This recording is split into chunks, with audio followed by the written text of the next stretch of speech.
Well, hello, NRA.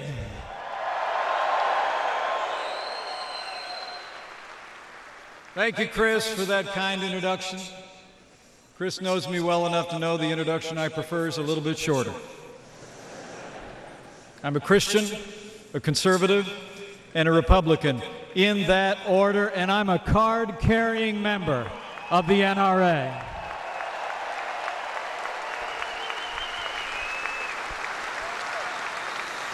To Wayne LaPierre, to Governor Abbott, the distinguished members of Congress, to all my fellow Americans who've come from near and far, it is great to be back at the 147th annual meeting of the National Rifle Association. Thank you all. And I'm especially proud to be here with a good friend of mine,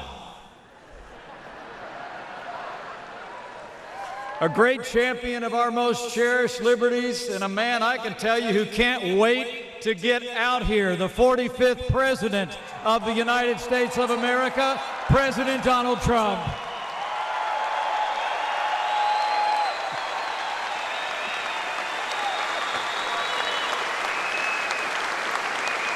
You know, last year, President Trump spoke to this very gathering, the first president to do so in 34 years. And he told you then, in his words, that you have a true friend in the White House.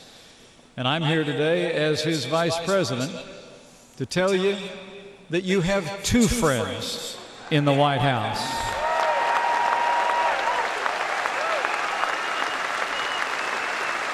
President Donald Trump and I both stand without apology for the Second Amendment, and in this administration, the right of the people to keep and bear arms will not be infringed.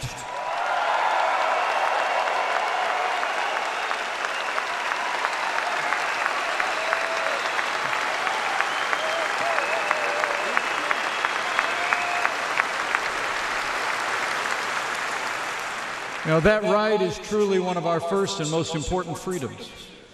Our founders won our independence with the power of their ideas and their muskets.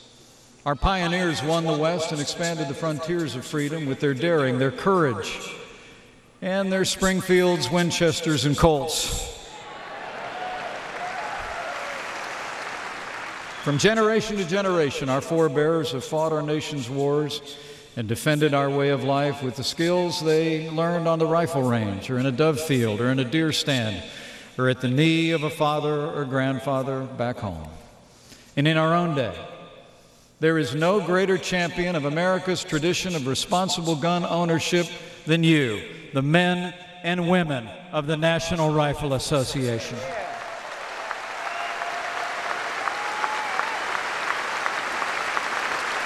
The National Rifle Association is an organization forged in freedom. For nearly 150 years, the NRA has valiantly defended the Constitution and all our God-given liberties. In its early years, the NRA helped train our fellow citizens in gun safety and marksmanship, a tradition that continues even as this organization has gone on to become one of the principal defenders of our Second Amendment rights. Today, more than 5 million Americans are proud members of the NRA. And the work you do is essential to preserving our freedoms at every level of the American government. So give yourselves a round of applause for all you do for the ideals we cherish.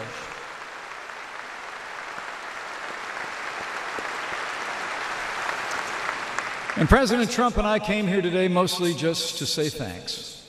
Thank you for all you do to defend liberty. And thank you for electing a president and a Congress that are making America great again.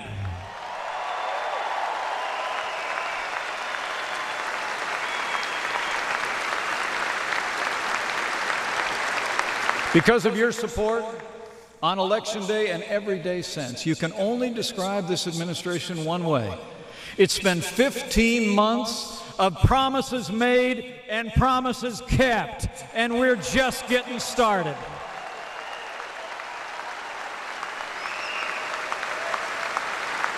I mean, think about it. President Trump promised to rebuild our military and restore the arsenal of democracy.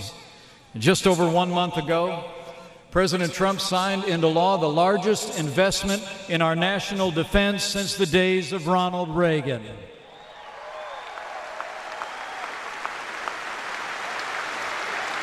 Our president promised to enforce our laws and secure our borders.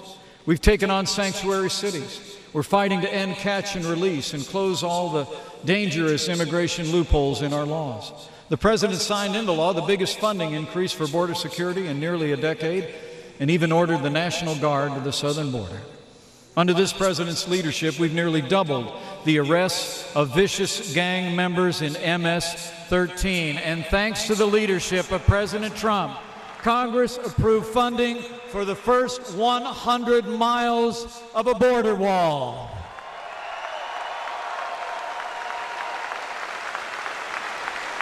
And I'll make you a promise. When it comes to that big border wall, we're going to build it all.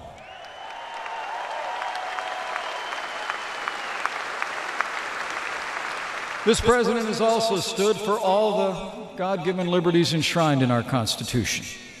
And I have to tell you, I couldn't be more proud to serve alongside a president who stands without apology for the sanctity of human life.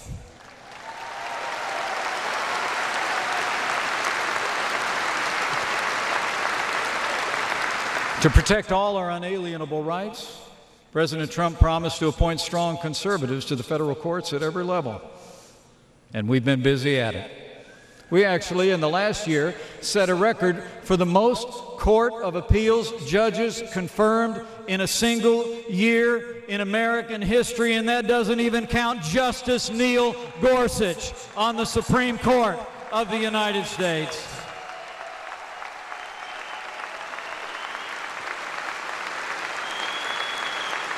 And when it comes to security here at home, our president and I promise to stand with those who stand on the thin blue line of law enforcement, and so we have.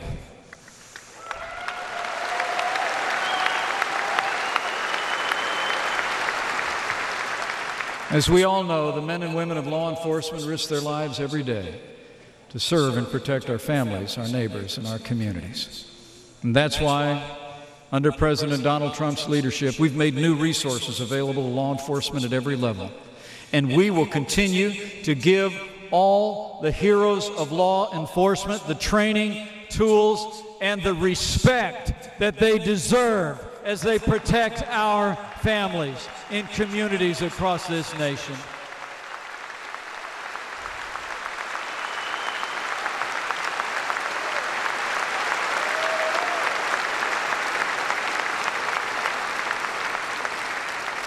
You know, the American people will always remember the heroes of the Dallas Police Department who fell in the line of duty nearly 2 years ago in that attack that claimed the lives of 5 officers and left 9 others injured.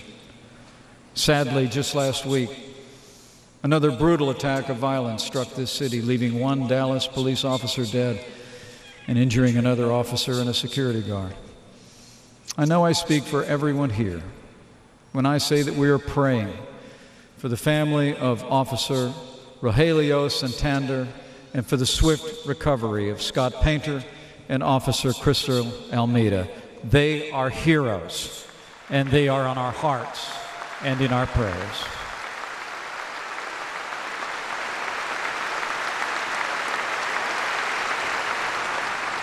We live in challenging times, for as we all know, it hasn't just been our law enforcement community that's faced mindless violence of late. We live in a time where mass shootings have claimed hundreds of lives in places of work and worship and public settings, shocking the conscience of the nation. An ISIS-inspired attack on the Pulse nightclub in Orlando. An attack on a country music concert last year in Las Vegas, the worst mass shooting in modern history. And the recent attack on Marjorie Stoneman Douglas High School in Parkland, Florida.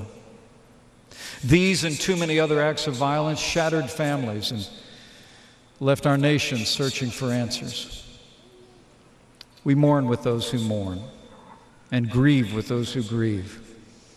But we also resolve to confront this menace with all our strength. And we are doing just that under the leadership of this president. And I promise you, under President Trump's leadership, we will not rest and we will not relent until we end this evil in our time. You know, in recent days, after these tragedies, America has seen President Trump's leadership on full display. He hosted a listening session at the White House with students and teachers and parents still grieving from the shooting in Parkland, Florida. We listened to their stories. We heard all sides of the debate.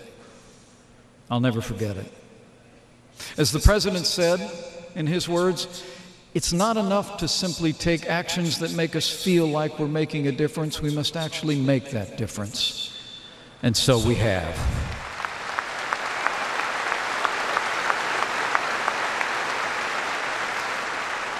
Just over 1 month ago, President Trump signed the Stop School Violence Act with the strong support of the parents of Sandy Hook, Promise, and the NRA.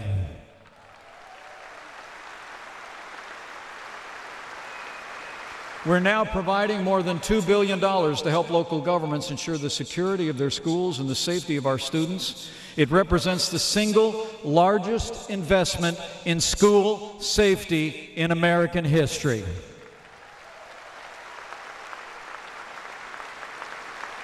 President Trump also signed critical legislation to fix the national instant background check system to keep deadly weapons away from those who should never have them in the first place. And we're pursuing new resources to ensure that those struggling with serious mental illness have access to the treatment that they need.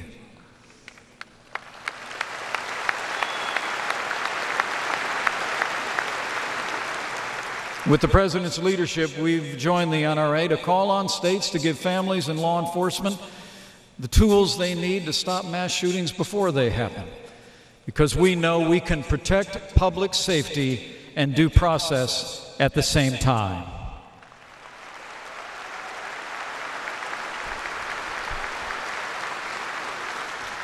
And President Trump has urged leaders all across America to follow the example of states like Indiana and allow qualified school personnel on a voluntary basis to carry concealed weapons, because the quickest way to stop a bad guy with a gun is a good guy with a gun.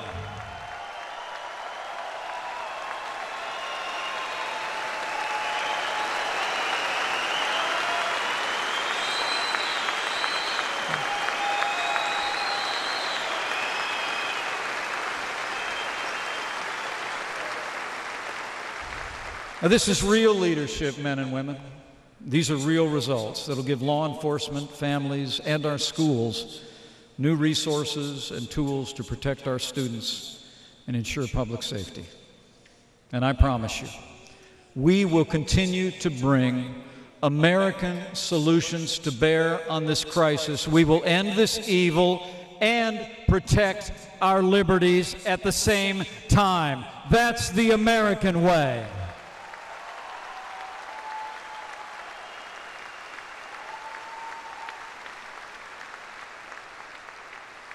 Now, the American people deserve to know about what we've done and what we're doing, because, quite frankly, most in the media won't talk about it.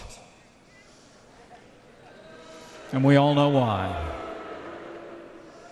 And most of the national media is working an agenda very different than most of us in this room.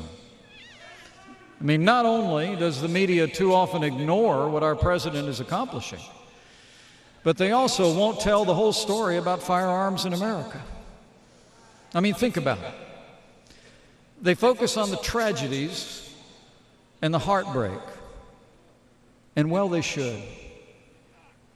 But too often, many in the national media all but ignore what happens when well-trained, law-abiding gun owners save lives. It's the truth.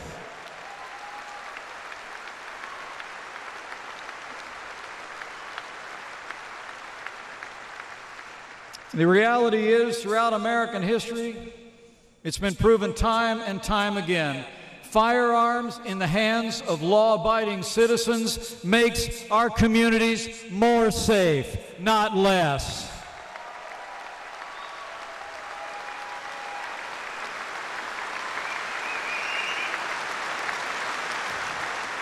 And let me tell you a few stories that you don't hear much about in the national media, but they prove the point. Like the off-duty Marine in Atlanta in 2009, who was attending a party that was overtaken by two would-be murderers. After the attackers separated the men and women, Sean Barner was able to get to the concealed firearm in his backpack. He killed one, ran off the other, preventing a terrible tragedy.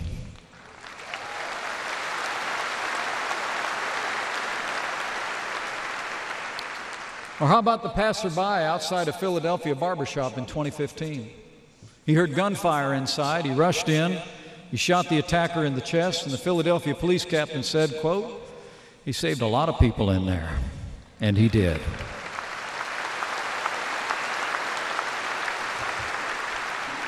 Or how about the Uber driver in Chicago the same year, who saw a man open fire on a crowd of people on a Friday night.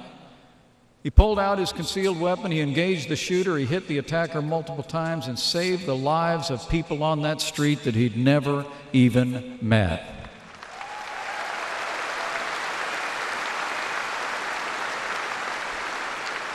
Or the story from just down the road in Arlington, Texas, where exactly 1 year ago yesterday, a crazed man entered a bar, killed the manager, was prepared to kill countless others, when he was stopped cold by another patron, a fellow who took his wife to dinner that night and had a firearm at his side.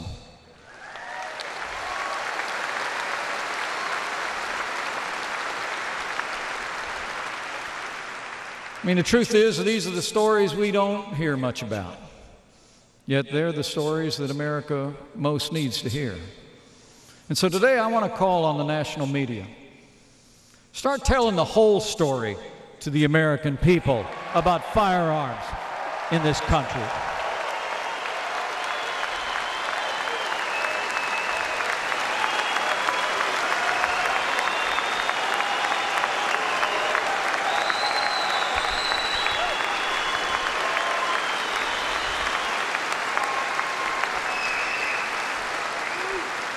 I mean, it's time the national media gave our many heroes as much attention as they give to our few villains.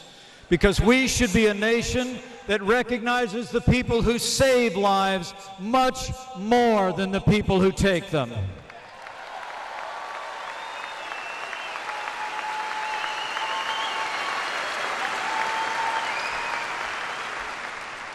It's the greatest honor of my life to serve as your vice president. Truly is. And I thank you all. You know, the last 2 years have been filled with sights and sounds this small town boy could have never imagined that I'd live to see. But for Karen and me, our most inspiring moment came in the wake of one of our nation's darkest days, when we spent time with some extraordinary Americans, not far from here, in a place called Sutherland Springs, Texas.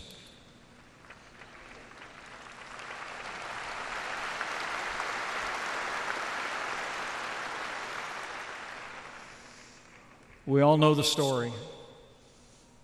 You just heard it again, of a Sunday morning in November when a deranged man entered the sanctuary of the First Baptist Church and murdered 26 believers, including 9 children, and injured 20 more. A few days after the attack, the president sent us to that small town to pray and to comfort and to stand with those families. And it was our great honor.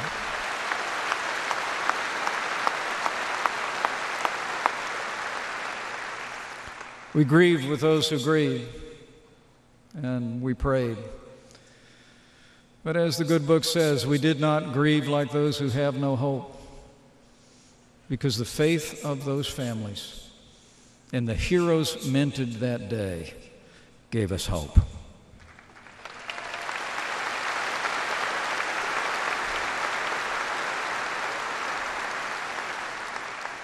Walking through the library at the nearby high school, we spent time with each of the grieving families. Just before a memorial service, they were still shattered by the evil of that Sunday morning. We saw the pain of unspeakable loss in their eyes. But as I told Pastor Pomeroy just yesterday at the White House, Karen and I were so inspired by the faith in Christ that radiated out of every one of those families.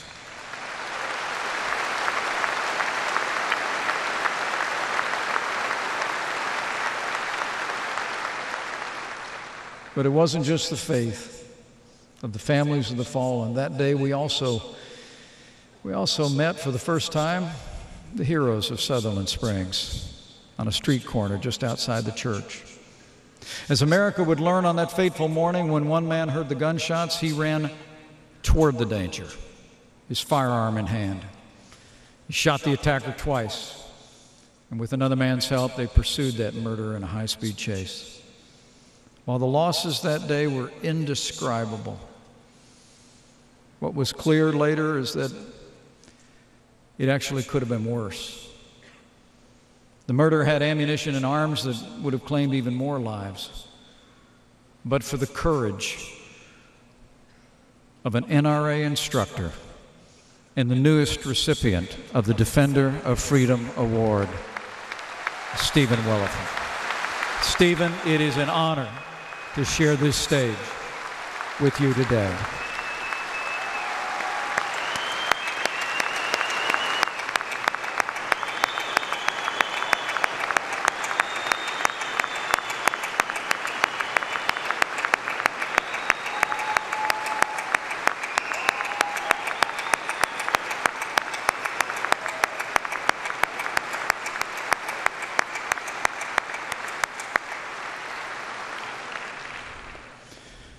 The Second Amendment is a shield for the rights of every American, and it's a shield for the most vulnerable.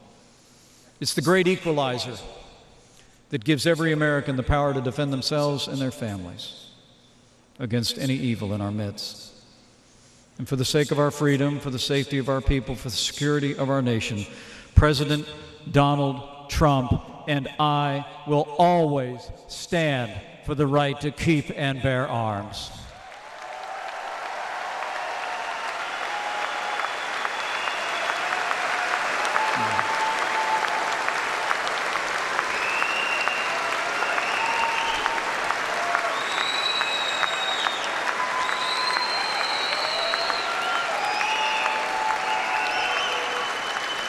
As I close, let me simply encourage you to remember that our freedom always needs defending. As my second favorite president, Ronald Reagan, once said, freedom is never more than one generation away from extinction. And make no mistake about it, men and women, this is a pivotal year in the life of our nation. And in this year, I want to challenge all of you, all the men and women of the National Rifle Association here and across the country, stay in the fight. Exercise all of your fundamental rights. Live out the citizenship in a way that's long made the NRA one of the most potent forces for good in the United States of America. And do it this year.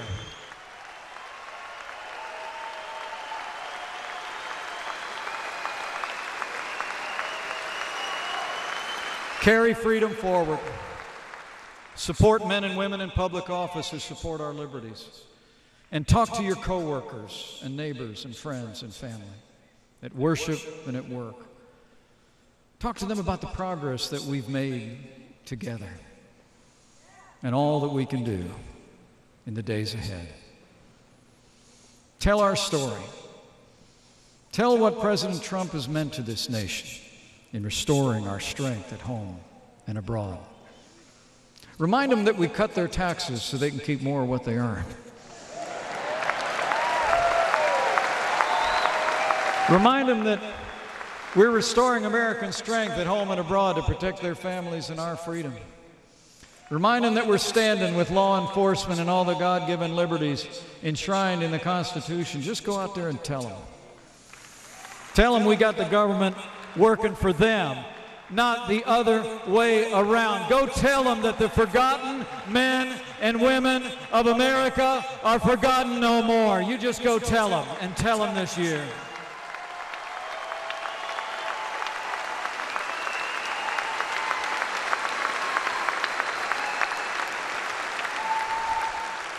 And if you're of a mind, there's one thing more I might urge you to do.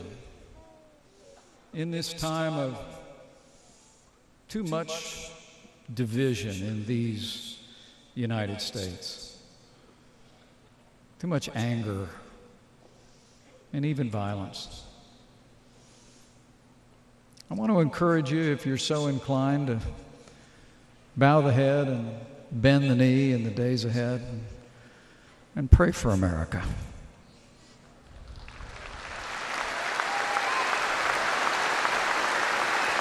And when you pray, pray with confidence. Because I'll always believe that those words recorded millennia ago that Americans have clung to throughout our history are every bit as true today as they've ever been. In these divided times, that if His people, who are called by His name, will humble themselves and pray, He'll do like He's always done through the long and storied history of this land. He'll hear from heaven, and He'll heal this land. This one nation, under God, indivisible, with liberty and justice for all.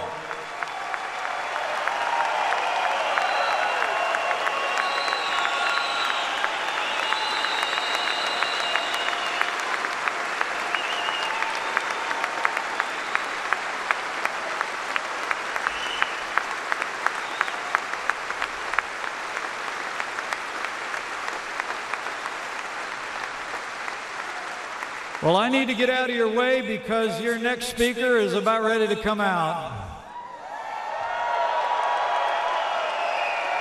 But I want to thank you for the honor of addressing you.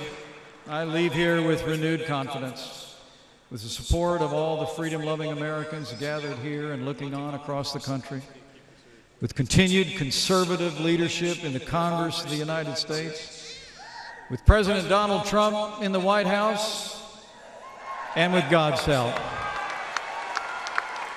We will make America prosperous again. We will make America safe again. And as he loves to say, we will make America great again. Thank you very much. God bless you. And God bless the United States of America.